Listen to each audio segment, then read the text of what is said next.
"Be seated, friends," he said, bowing graciously to the other snakes, who at that word slid reverently to the floor again, coiled themselves up, and gazed steadily at the Hamadryad and Mary Poppins. The Hamadryad turned then to Jane and Michael, and with a little shiver they saw that his face was smaller and more wizened than anything they had ever seen. They took a step forward, for his curious deep eyes seemed to draw them towards him. Long and narrow they were, with a dark, sleepy look in them, and in the middle of that dark sleepiness a wakeful light like a jewel. "And who, may I ask, are these?" he said, in his soft, terrifying voice, looking at the children inquiringly. "Miss Jane Banks and Master Michael Banks, at your service," said the brown bear gruffly, as though he were half afraid. "Her friends." "Ah, her friends. Then they are welcome, my dears. Pray be seated." Jane and Michael, feeling somehow that they were in the presence of a king, as they had not felt when they met the lion, with difficulty drew their eyes from that compelling gaze and looked round for something to sit on. The brown bear provided this by squatting down himself and offering them each a furry knee. Jane said in a whisper, "He talks as though he were a great lord." "He is. He's the lord of our world, the wisest and most terrible of us all," said the brown bear softly and reverently. The Hamadryad smiled, a long, slow, secret smile, and turned to Mary Poppins. "Cousin," he began, gently hissing. "Is she really his cousin?" whispered Michael. "First cousin once removed, on the mother's side," returned the brown bear, whispering the information behind his paw. "But listen now. He's going to give the birthday present." "Cousin," repeated the Hamadryad, "it is long since your birthday fell on the full moon, and long since we have been able to celebrate the event as we celebrate it tonight.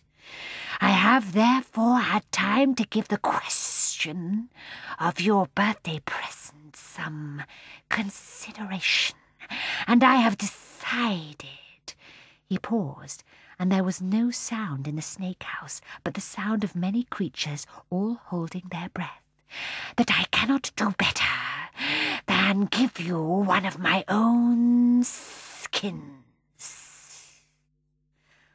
"Indeed, cousin, it is too kind of you," began Mary Poppins, but the Hamadryad held up his hood for silence. "Not at all. Not at all. You know that I change my skin from time to time, and that one more or less means little to me. Am I not—" He paused and looked round him. "The Lord of the Jungle," hissed all the snakes in unison, as though the question and the answer were part of a well-known ceremony. The Hamadryad nodded. "So," he said, "what seems good to me will seem so to you. It is a small enough gift, dear Mary, but it may serve for a belt, or a pair of shoes, even a hatband. These things always come in useful, you know." And with that he began to sway gently from side to side, and it seemed to Jane and Michael, as they watched, that little waves were running up his body from the tail to the head.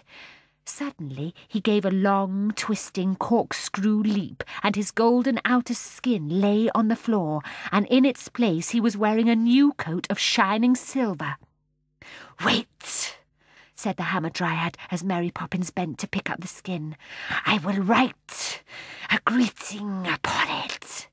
And he ran his tail very quickly along his thrown skin, deftly bent the golden sheath into a circle, and diving his head through this as though it were a crown, offered it graciously to Mary Poppins.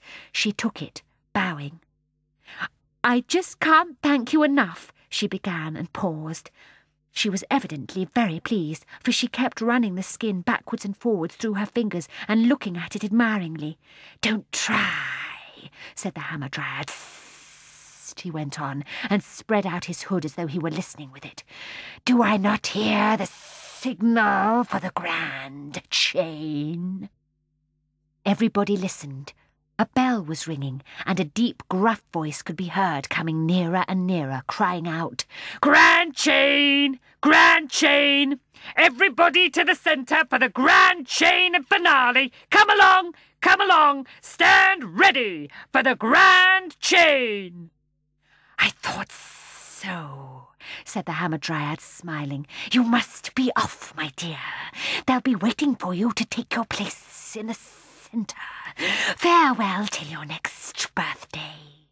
And he raised himself as he had done before, and lightly saluted Mary Poppins on both cheeks.